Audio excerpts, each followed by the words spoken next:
Hello दोस्तों, एक बार फिर से स्वागत है आपका हमारे यूट्यूब चैनल शिखर स्टडी पॉइंट पर। दोस्तों, आज के इस वीडियो में हम हर रोज़ की तरह देखेंगे परीक्षा वाणी के महत्वपूर्ण प्रश्न। इसके अलावा दोस्तों, जो अजय राउत जी की बुक है वहाँ से भी मैंने प्रश्न लिए हुए हैं और जो घनश्याम जोशी जी की बुक है वहाँ से भी इसमें प्रश्न लिए गए हैं। तो इसलिए आज से काफ़ी इंपॉर्टेंट वीडियो हो जाती है आपके लिए, अंत तक ज़रूर देखिएगा। टोटल 20 क्वेश्चन इसमें रहते हैं, आपको हर रोज़ पता है। 10 क्वेश्चन स्क्रीन पर और 10 क्वेश्चन क्विज के रूप में मौखिक रूप से, जिसका उत्तर आपको निश्चित रूप से आना चाहिए। वो दोस्तों मैं आखिर में बताता हूँ आपको, और जो मेरे नोट्स होते हैं उनमें से मैं आपको वो प्रश्न बताता हूँ। बाकी जो स्क्रीन पर रहते हैं 10 क्वेश्चन, वो बेमिसाल लाजवाब प्रश्न होते हैं और जो एग्जाम में पूछे जाने की पूरी संभावना रहती है। तो शुरू करते हैं, वीडियो को अंत तक जरूर देखेगा। तो दोस्तों, हमारा पहला प्रश्न है कि रुद्रप्रयाग जनपद में कौन सी 2 विधानसभा हैं, ये आपको बताना है। रुद्रप्रयाग जनपद में, अब दोस्तों रुद्रप्रयाग में विधानसभा तो प्रश्न आ गया यहाँ पर। इसके अलावा आपके मन में और भी चीज़ें आ जानी चाहिए कि जैसे कि वहाँ तहसील कितनी है और ब्लॉक विकासखंड कितने हैं, ये भी आपके मन में आ जाने चाहिए। तो रुद्रप्रयाग जनपद में कौन सी 2 विधानसभाएं? पहली बात तो ये कि एक प्रश्न तो आपका इसी से बन जाता है कि रुद्रप्रयाग जनपद में विधानसभा सीटों की संख्या कितनी है, तो 2 हैं। टोटल उत्तराखंड में कितनी है, तो 70 है प्लस 1 है।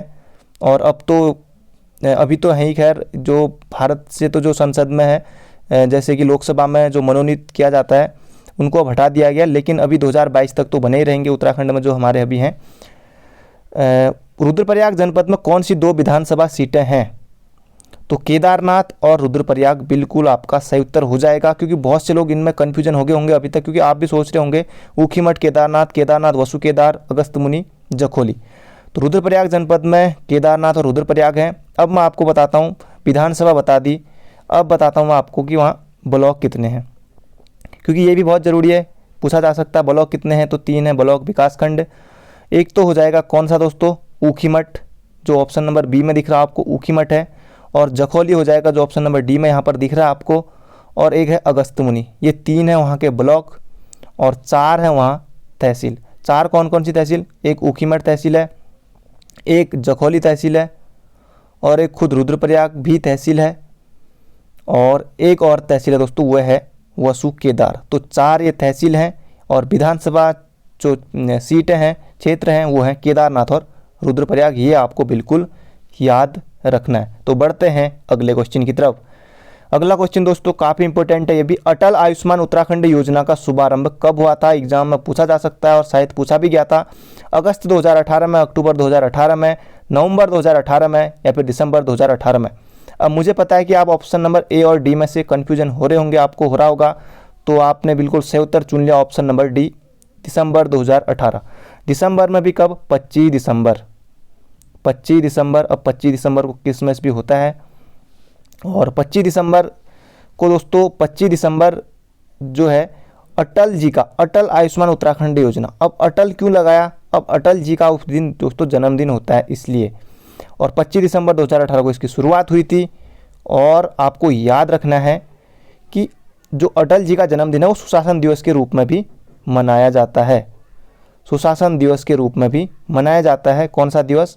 25 दिसंबर को अटल जी के जन्म दिवस के रूप में।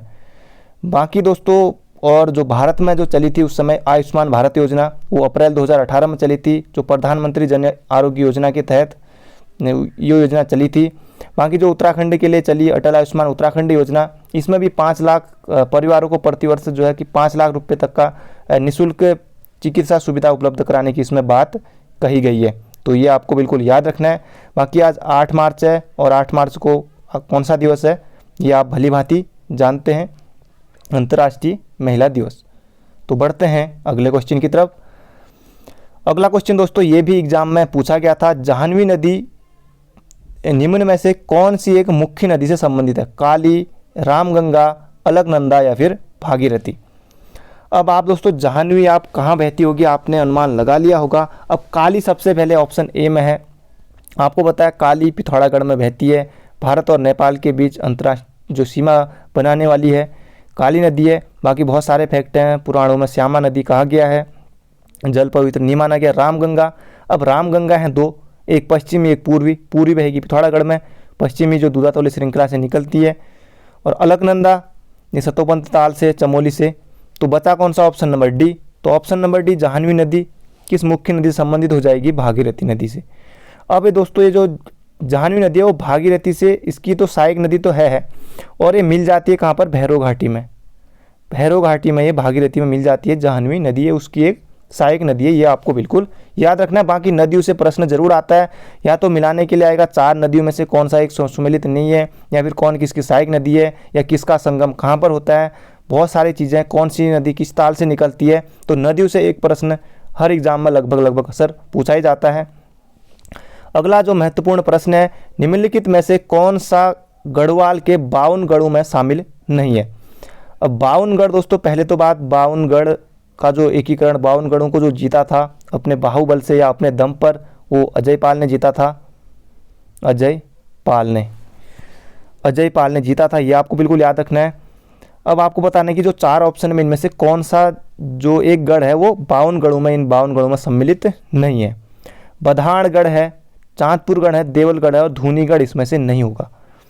अब दोस्तों बधानगढ़ आपको कैसे याद होगा, ये कुछ जैसे एक युद्ध हुआ था जो एग्जाम में भी पूछा जा सकता है, 1490 या 1491 के आसपास हुआ था। वो कीर्तिचंद जो कि चंद वंश का शासक था, कीर्तिचंद और अजय पाल के बीच हुआ था। अब आप बता सकते हैं कि कीर्तिचंद जीता होगा या अजय पाल जीता होगा, क्योंकि अजय पाल भी काफ़ी समृद्ध शासक था और बाहुबली की कृष्ण, भीम, अशोक, बहुत कुछ कहा जाता है। पर दोस्तों कीर्तिचंद ने अजय पाल को इस युद्ध में हरा दिया था। कीर्तिचंद ने अजय पाल को इस युद्ध में हरा दिया था, जो बधानगढ़ का युद्ध हुआ था। और चांदपुरगढ़, अब चांदपुरगढ़ तो क्योंकि जो सारा का सारा परमार वंश है, जो इसकी स्थापना हुई थी, जो कनकपाल ने स्थापना की थी, वो चांदपुरगढ़ ही में तो की थी। चांदपुरगढ़ में बुक में जो 888 मिलेगा, ये कई इतिहासकार अलग अलग देते हैं इसमें, पर 888 ज़्यादातर ये देखने को मिलता है। चांदपुरगढ़ कनकपाल ने इसकी स्थापना की थी। और पवार वंश की जो प्रारंभिक राजधानी या प्रथम राजधानी भी कह सकते हैं चांदपुरगढ़ को, ये चांदपुरगढ़ ही थी। बाकी देवलगढ़ दोस्तों, चांदपुरगढ़ से देवलगढ़ फिर अजय पाल ने राजधानी स्थानांतरित की थी 1512 में, और 1512 से फिर 1517 में फिर कर दी थी उसने, अजय पाल ने कहा श्रीनगर की मैं अपनी राजधानी स्थापित कर दी थी। ये आपको बिल्कुल याद रखना है। बाकी धूनीगढ़ ये नहीं है। तो इसका सही उत्तर हो जाएगा कि निम्नलिखित में से कौन सा गढ़वाल के 52 गढ़ों में शामिल नहीं है, तो ये हो जाएगा धूनीगढ़। बाकी मैंने, क्योंकि दोस्तों बधानगढ़ का युद्ध बताना जरूरी था, चांदपुरगढ़ ये भी आपके लिए बहुत जरूरी था, बाकी देवलगढ़ ये भी पौड़ी में है, ये आपको बताना बहुत जरूरी था। इसलिए तो बढ़ते हैं अगले क्वेश्चन की तरफ। अगला क्वेश्चन है, खसकुरा भाषा संबंधित है, गोरख्याली, गढ़वाली, तिब्बती, कुमाऊनी। अब आपने गढ़वाली में कोई ऐसी भाषा सुनी? नहीं सुनी। कुमाऊनी में सुनी? नहीं सुनी। अब इन दो में से आप कंफ्यूज हो रहे होंगे, 50-50 में आप पहुंच गए हैं। सीधे ऑप्शन नंबर ए लगा के आपको आगे बढ़ जाना है, ऑप्शन नंबर ए गोला भरना है बस। तो खसकुरा भाषा गोरख्याली से संबंधित है, और खसकुरा दोस्तों ये नेपाल की एक लोक भाषा कह सकते हैं इसको, लोक नेपाली भाषा है। तो बढ़ते हैं अगले क्वेश्चन की तरफ। दोस्तों अगर आपको ये हमारा प्रयास पसंद आता है तो वीडियो को लाइक कीजिए, अगर आप चैनल पर नए हैं तो चैनल को सब्सक्राइब, इसके साथ ही बेल आइकन भी जरूर प्रेस करें ताकि आने वाली नोटिफिकेशन आपके पास सबसे पहले आए, और जाते जाते आपको वीडियो को शेयर भी जरूर करना है। अभी दोस्तों बने रहिएगा, 10 क्वेश्चन आपको मौखिक रूप से अंत में क्विज के रूप में, वो आपके लिए भी, आप उसे अगर नोट्स के रूप में लिखना चाहें तो लिख सकते हैं। बाकी आप सुने रहेंगे तब भी आपको कुछ बहुत याद रहेगा, बाकी आप लिख लेंगे तो आपको ज़्यादा समय तक और ज़्यादा याद रहेगा और हमेशा के लिए आपका हो जाएगा। डिबेटिंग क्लब की स्थापना कहाँ हुई थी? अब डिबेटिंग क्लब आया, आपके सामने प्रश्न है। अब आपके सामने सबसे पहले आ जाना चाहिए डिबेटिंग क्लब की स्थापना कहाँ हुई थी, तो अल्मोड़ा में। एक प्रश्न तो आपका ये बन गया, अल्मोड़ा में। अब ये 2 ऑप्शन में से आप कन्फ्यूजन हो रहे होंगे, पर बहुत से लोगों ने इसका सही उत्तर चुन लिया होगा, तो ऑप्शन नंबर बी नहीं, ऑप्शन नंबर ए बिल्कुल सही है। डिबेटिंग क्लब की स्थापना 1870 में हुई थी। कहाँ हुई थी? अल्मोड़ा में हुई थी। इसके संरक्षक किसको चुना गया था? तो दोस्तों भीम सिंह को चुना गया था इसका संरक्षक। और इसकी स्थापना की जो सलाह की दी थी कि इसकी स्थापना करनी चाहिए, और वो दी थी बुद्धि बल्लभ पंत ने, बुद्धि बल्लभ पंत, ये आपको बिल्कुल याद रखना है। और जो 1871 में ही दोस्तों, हाँ, अल्मोड़ा अखबार जो डिबेटिंग क्लब है, इसके प्रयासों से ही अल्मोड़ा अखबार निकला था 1871 में। इसमें मैंने आपको बताया था कि बुद्धि बल्लभ पंत इनका महत्वपूर्ण योगदान था। इसको बुद्धि बल्लभ पंत, मुंशी इम्तियाज अली और सदानंद सनवाल और भी बहुत कुछ रहे। पर 1913 से इसमें एंट्री होती है अल्मोड़ा अखबार में बद्रीदत्त पांडे जी की। बद्रीदत्त पांडे इसके संपादक बनते हैं और 1918 तक रहते हैं। फिर 1918 में अल्मोड़ा अखबार हो जाता है बंद। तो इसलिए ये आपको बिल्कुल याद रखना है। बाकी बद्रीदत्त पांडे का जन्म हुआ था 1882 में और 1913 में ये तब तक इसके संपादक बन जाते हैं। और तो और ये बात आपको बहुत लोग, क्योंकि वो लोग होगी कि गोविंद वल्लभ पंत जी का जन्मदिन कब दिया है, जन्म 10 सितंबर 1887 को। और आप कहेंगे कि 1903 में इन्होंने जो है हैप्पी क्लब की स्थापना कर दी। आपने क्योंकि पढ़ा होगा हैप्पी क्लब, क्योंकि कई बार बुक में दिया हुआ है, हैप्पी क्लब की एग्जाम में आता है अक्सर। 1903 में हैप्पी क्लब की स्थापना कर दिया। मान के चलिए 87 3 ये 13 ये हो गए 3, 16 साल में लगभग हैप्पी क्लब की स्थापना कर दी। तो एक प्रश्न तो आपको मैंने ये बता दिया कि हैप्पी क्लब की स्थापना गोविंद वल्लभ पंत कहाँ, अल्मोड़ा में 1903 में। तो डिबेटिंग क्लब की स्थापना 1870 में अल्मोड़ा में। तो बढ़ते हैं अगले क्वेश्चन की तरफ। अगला क्वेश्चन है, अब बहुत से लोग कहेंगे ये बिल्कुल आसान प्रश्न है। हाँ दोस्तों, आसान प्रश्न है। 40 में से 40 तो आपको ऐसे प्रश्न जो कि कुछ क्वेश्चन बिल्कुल हल्के रहते हैं, 20 से 25 क्वेश्चन लगभग सभी लोग कर लेते हैं। बाकी दोस्तों कई लोग ऐसे भी हैं कि जो 40 में से कई लोग हालांकि होंगे 40 भी लाए होंगे, पर एक कोई मतलब कि मेरे भी पहचान के हैं कोई, वो अभी जो फॉरेस्ट गार्ड का एग्ज़ाम हुआ था उसमें 40 में से 39 नंबर उनके उसमें सही हुए थे। एक कोई क्वेश्चन जो कुछ था कि पहाड़ी रामायण टाइप का कुछ प्रश्न था, वो वाला क्वेश्चन उन्होंने अटैम्प्ट नहीं किया था। बाकी 39 नंबर वो उनके उसमें बन रहे थे। बाकी रिजल्ट आता है तो निश्चित रूप से उनका उसमें चयन हो जाएगा। बाकी सभी लोग, पूरा उत्तराखंड उसका इंतजार कर रहा है कि फॉरेस्ट गार्ड का रिजल्ट जारी हो। बाकी आप लोग भी मेहनत कर सकते हैं कि 33 से लेके 39 नहीं तो 33 से 35 या 36 के बीच में आप ज़रूर कोशिश कीजिए कि इतना नंबर लाने की। बाकी और जगह आप लोग ज़रूर मेहनत करें। तो उत्तराखंड का राज्य पुष्प कौन सा है, तो ब्रह्म कमल है। अब ब्रह्म कमल है, ये तो आ गया ब्रह्म कमल है। इसका आपको वैज्ञानिक नाम भी आना चाहिए। तो वैज्ञानिक नाम हो जाएगा ब्रह्म कमल का क्या, सोसूरिया अबवेलेटा। आपके मन में बिल्कुल आ गया, सोसूरिया अबवेलेटा। और एक दोस्तों जो ब्रह्म कमल में ही है फेन कमल, ये भी बुक में दिया, क्योंकि सिर्फ आपको ब्रह्म कमल एग्जाम में पूछा जाता था, वही नहीं पढ़ना है। इसके साथ ही फेन कमल का भी आपको वैज्ञानिक नाम याद करना है, वो है सोसूरिया ग्रामिनिफोलिया। क्योंकि क्या पता ये पूछ दे ब्रह्म कमल तो सभी लोग बच्चा जानता है। फेन कमल का आपको याद रखना है कि सोसूरिया ग्रामिनिफोलिया। ऊंचाई कितनी ऊंचाई तक पाया जाता है, माना ये आ गया एग्जाम में, तो 4800 से लगभग 6000 मीटर की ऊंचाई तक ये पाया जाता है। तो बढ़ते हैं अगले क्वेश्चन की तरफ। अगला क्वेश्चन है दोस्तों वन कानून से संबंधित है। तिलाड़ी कांड, हरारी कांड, रूपारी कांड, इनमें से कोई नहीं। अब आप कहेंगे कि दो ऑप्शन इस तरह से क्या बना रखे हैं। ये दोस्तों मैंने नहीं, ये आयोग के द्वारा ही इस तरह के क्वेश्चन प्रश्न जो है कि ये ऑप्शन बनाए गए थे। तो वन कानून से संबंधित कांड है, तिलाड़ी कांड है, बिल्कुल आपको पता है 30 मई 1930 को नरेंद्र शाह के समय हुआ था। दीवान जो चक्रधर जुयाल था वहाँ का, उसने इसमें गोली चलाने का आदेश दिया था। बहुत सारी घटना हुई थी नरेंद्र शाह के समय उस समय, और इसलिए जो चक्रधर जुयाल है, जो तिलाड़ी कांड है, इसको जो उत्तराखंड का जनरल डायर कहा जाता है किसको, ये चक्रधर जुयाल को। और बाकी दोस्तों आपको एक कमेंट बॉक्स में बताना है कि जो वन आंदोलन तो मैंने बता दिया कि तिलाड़ी कांड 30 मई 1930 को, और आपको बताना है कि उत्तराखंड में प्रथम बार वन पंचायतों का गठन कब किया गया था। क्योंकि ये भी एग्जाम में बनते रहता है प्रश्न कि उत्तराखंड में प्रथम बार वन पंचायतों का गठन कब किया था। आपके ऑप्शन है 1921, 1931, चलो दो ही ऑप्शन है। तो बढ़ते हैं अगले क्वेश्चन की तरफ। अगला क्वेश्चन है, ये भी काफ़ी महत्वपूर्ण प्रश्न है। चमोली में स्कीइंग के लिए प्रसिद्ध बुग्याल है, बगजी, औली, द्यारा, पेदनी। अब द्यारा तो आपको वैसे ही साइड हो गया ऑप्शन से, एक ऑप्शन आपके पास 3 बचे, द्यारा उत्तरकाशी में है। तो इसका सही उत्तर हो जाएगा औली, क्योंकि आप भी बहुत पढ़ चुके हैं, बहुत जान चुके हैं। औली हो जाएगा जो है कि स्कीइंग के लिए प्रसिद्ध बुग्याल। अब अभी जो हाल ही में एग्जाम हुआ था, या और भी एग्जामों में लगभग प्रश्न बनता रहता है कि औली परियोजना का शुभारंभ कब हुआ था। तो जुलाई 1983 में। अब उस समय इंदिरा गांधी ने किया था। अब इंदिरा गांधी की जो दोस्तों फिर हत्या हुई थी वो 1984 में हुई थी। तो जो 31 अक्टूबर 1984, तो उससे पहले लगभग कि 1 साल पहले कह सकते हैं, 1 साल कुछ महीने पहले, तो उस समय ये इन्होंने औली परियोजना का शुभारंभ किया था। ये आपको बिल्कुल याद रखना है। बाकी जो इसका आयोजन होता है वो गढ़वाल मंडल विकास निगम के द्वारा किया जाता है, और दिसंबर से लेके मार्च तक इसमें स्कीइंग के लिए इस समय की जाती है स्कीइंग। ये आपको बिल्कुल याद रखना है। बाकी जो अक्टूबर 1993 में है, इसमें जो हिमकिरणा स्थल एवं रज्जु मार्ग यानी कि जो रोपवे होते हैं वो इसमें उससे आयोजन किया जा रहा है। तो इसमें निर्माण कार्य इसमें जो पूरा हो गया था उस टाइम में। तो बढ़ते हैं अगले क्वेश्चन की तरफ। अगला क्वेश्चन है, उत्तुंग शिखर स्थित है, पौड़ी, टिहरी, माणा के समीप, केदारनाथ के समीप। केदारनाथ के समीप यानी रुद्रप्रयाग, माणा के समीप चमोली। ये दोस्तों, या फिर सिर्फ केदारनाथ होता है, आप इसको माना हटा सकते हैं तो केदारनाथ, या फिर इसमें सिर्फ रुद्रप्रयाग होता। कई लोग माणा के समीप करके चल देते क्योंकि ये कुछ अलग लगता है ना उनको, क्योंकि लगता है कि आयोग भी कुछ इस तरह का उत्तर, हालांकि कई बार होता भी है। तो उत्तुंग शिखर, सिर्फ इतना ही आपका एक क्वेश्चन बन गया 1 नंबर के लिए। उत्तुंग शिखर सही हो जाएगा पौड़ी में, पौड़ी में। ये आपको बिल्कुल याद रखना है। अब दोस्तों शुरू करते हैं मौखिक रूप से क्विज आपके लिए। तो पहला प्रश्न आपके सामने है। पहला प्रश्न दोस्तों आपके लिए यह है 11वां, और इसको मैं अपने नोट्स से जो हर रोज आपसे पूछता हूं। तो गोलू देवता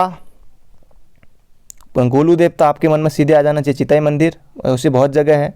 गोलू देवता द गॉड ऑफ जस्टिस, या एक बुक है, किसने लिखी है? गोलू देवता द गॉड ऑफ जस्टिस। इसे आप बुक में लिखना चाहे, क्वेश्चन नोट करना चाहे नोट कर सकते हैं।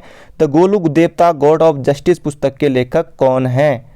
तो इसका सही उत्तर है दोस्तों CM अग्रवाल, CM अग्रवाल इसका सही उत्तर हो जाएगा। एक बार फिर से बोल देता हूँ, गोलू देवता द गॉड ऑफ जस्टिस पुस्तक के लेखक हैं CM अग्रवाल।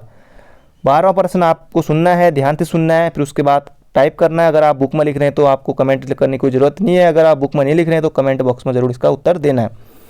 अल्मोड़ा में, या फिर किस वर्ष अल्मोड़ा में पहला महिला चिकित्सालय खोला गया था?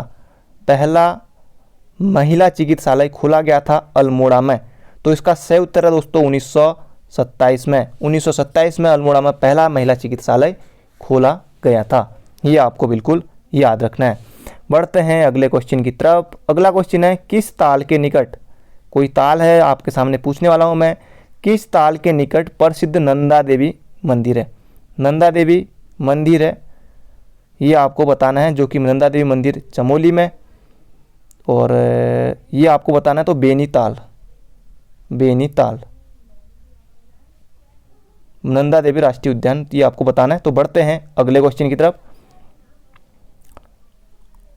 बेनीताल इसका सही उत्तर हो जाएगा। 14 प्रश्न है दोस्तों, कीड़ा जड़ी का वैज्ञानिक नाम आपको बताना है। कीड़ा जड़ी का वैज्ञानिक नाम, कि कीड़ा जड़ी क्या है? औषधि है, एक पर्वत है, या कुछ इस तरह के प्रश्न बना था। कीड़ा जड़ी एक औषधि है, और कीड़ा जड़ी यारसा गंबू, इस तरह से भी एग्जाम में बना था एक बार। कीड़ा जड़ी यारसा गंबू, इसका वैज्ञानिक नाम आपको बताना है। आप गूगल में कर सकते हैं, नहीं आ रहा तो मैं आपको बता देता हूँ, गूगल करने की कोई ज़रूरत है नहीं आपको, क्योंकि मैंने पहले ही कर रखा है। कार्डिपस साइनोसिस, ये है इसका वैज्ञानिक नाम कीड़ा जड़ी का, क्योंकि एग्जाम में आ सकता है।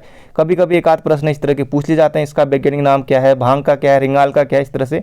कार्डिपस साइनोसिस कीड़ा जड़ी का वैज्ञानिक नाम है। अगला प्रश्न है, उत्तराखंड जल संस्थान की स्थापना कब हुई थी? आप पूरा क्वेश्चन नोट करना चाहे नोट कर सकते हैं दोस्तों। उत्तराखंड जल संस्थान की स्थापना कब हुई थी? इंपॉर्टेंट है। इसका सही उत्तर है 26 अगस्त 2002 को। 26 अगस्त 2002 को उत्तराखंड जल संस्थान की स्थापना हुई थी। 16वां प्रश्न है, अब यहाँ मोदी जी ने ध्यान लगाया था, और ध्यान गुफा ये कहाँ है, ये आपको बताना है। ध्यान गुफा कहाँ है, ये आपको बताना है। मोदी जी ने ध्यान लगाया था इस गुफा में, काफ़ी बहुत ध्यादा, फिर सभी लोग, क्योंकि पर्यटक बहुत आने लग गए थे उसके बाद ध्यान करने के लिए। तो ये हो जाएगा केदारनाथ में, केदारनाथ में। ध्यान गुफा केदारनाथ रुद्रप्रयाग में। पहला क्वेश्चन भी रुद्रप्रयाग से ही था। अगला क्वेश्चन है 17वां, तितली बुग्याल कहाँ है? तितली बुग्याल कहाँ है, ये आपको बिल्कुल बताना है। तितली बुग्याल कहाँ है? तो इसका सही उत्तर है दोस्तों चमोली में। कहाँ है? चमोली में। अगला क्वेश्चन है, काफ़ी इंपॉर्टेंट है, बहुत कम लोग ये अंत तक वीडियो को देखते हैं, पर जो लोग देखते हैं उनको निश्चित रूप से फायदा होता है। 18वां प्रश्न है कि गढ़वाल का हातिम ताई किसे कहा जाता है, या गढ़वाल का हातिम ताई। सीधे सीधे एग्जाम में प्रश्न बनता है कि गढ़वाल का हातिम ताई किसे कहा जाता है। बिल्कुल सही जवाब आपने सोचा, कुंवर सिंह नेगी। कुंवर सिंह नेगी, कुंवर सिंह नेगी गढ़वाल का हातिम ताई। अब आपके लिए अगला प्रश्न है 19वां प्रश्न, अल्मोड़ा जेल की स्थापना कब हुई थी? अल्मोड़ा जेल की स्थापना कब हुई थी? अल्मोड़ा जेल की स्थापना कब हुई थी? 1816 में। अब जो लोग अंत तक वीडियो देख रहे होंगे, ताकि मुझे भी पता चले कौन कौन लोग देख रहे हैं, आप बताएंगे कि अल्मोड़ा थाना की स्थापना कब हुई थी। अल्मोड़ा थाने की स्थापना कब हुई थी, ये आपको बिल्कुल बताना है। 20वां प्रश्न है, किस कमिश्नर ने गौ हत्या पर प्रतिबंध लगाया? गौ हत्या पर प्रतिबंध लगाया, ये आपको बताना है। इसका सही उत्तर है, कई लोगों ने रैमजे सोचा, रैमजे नहीं, ट्रेल। इसका सही उत्तर है जॉर्ज विलियम ट्रेल ने गौ हत्या पर प्रतिबंध लगाया था। अब दोस्तों 20 क्वेश्चन हमारे पूरे समाप्त हो गए हैं, और अगर आपने अभी तक लाइक नहीं किया तो लाइक ज़रूर कर दीजिए, और चैनल पर नए हैं तो चैनल को सब्सक्राइब आपको ज़रूर करना है। बाकी अगर आपने अगर नोट्स नहीं बनाया तो दोस्तों जो मौखिक रूप से पूछे सुन ले होंगे, अगर आप कमेंट बॉक्स में जवाब देना चाहे तो कितना स्कोर रहा वो भी आप दे सकते हैं। तो मिलेंगे कल एक नई वीडियो के साथ। थैंक यू, अपना ध्यान रखिएगा, तब तक के लिए बाय बाय।